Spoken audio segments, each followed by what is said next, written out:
There is a huge monster very close to you. It stalks you at night in an uncomfortable silence and leaves you unable to sleep. Who could sleep with a monster nearby? It's so sinister that the harder you try to fall asleep, the more your frustration grows, because you simply can't. And the monster loves it, because it feeds on that frustration, and it grows even bigger. But when you finally manage to fall asleep, the monster disappears. Curiously, forgetting about what might happen tomorrow or next year weakens it even more. So much so that it almost disappears completely. When you wake up in the morning and throughout the day, you catch glimpses of it in certain corners. Just for brief moments, as if it wanted to remind you that it's still there. If it had a mouth, it would smile. You shrink in frustration, hoping it will go away, but that very reaction is what makes it stronger. And so the damn monster grows again. Almost like a pet, it follows you everywhere, like a shadow slowly feeding on pieces of you. Of course, I'm not talking about a literal monster. What if I told you this is how I sometimes imagine anxiety, the kind that hits us all when we least expect it? Lately, I feel like I hear this word everywhere. On social media, among friends, at work. Personally, I find living with anxiety complicated. I've also learned that trying to force it to disappear isn't the solution. It's actually what fuels it.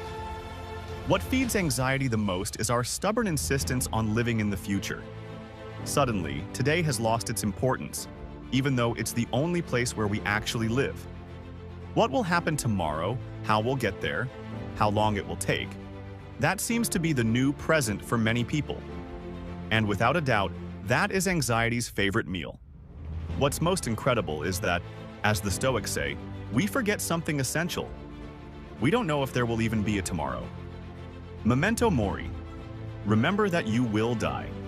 We insist on spending our energy thinking about a future that hasn't arrived, imagining scenarios that, quite simply, haven't happened. Not long ago at work, I went through a moment of high stress over a project we had to complete, all because I couldn't figure out an Excel table. This was before ChatGPT existed. My immediate thoughts were all the possible outcomes, negative ones, of course, of missing the deadline. The most incredible part? Nothing had actually happened. I didn't even know for sure that I wouldn't meet the deadline. And yet, by imagining all those scenarios, I lost focus, and reaching the solution became even harder. The anxiety monster was very happy that day.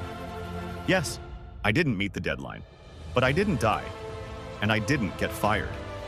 Anxiety is counterproductive to everything. My grandmother, always so wise, used to tell me, "Don't drown in a glass of water." And she was right. Sometimes we blow things completely out of proportion just by thinking about the future.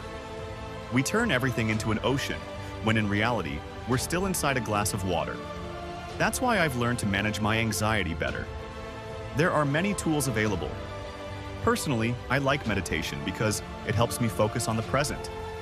And for those nights before sleep, when your mind is racing and you can't find the breaks, there are techniques like journaling that also work. Write down what's worrying you in a notebook. The things you didn't get done during the day and that keep you awake. It's as if you're placing the weight of those thoughts onto the pages instead of carrying them in your head. I'm not an expert, but thanks to ChatGPT and a few well-timed pieces of advice, I've been able to find the right tools. Because even though having a monster as a pet might sound interesting, anxiety isn't particularly fun.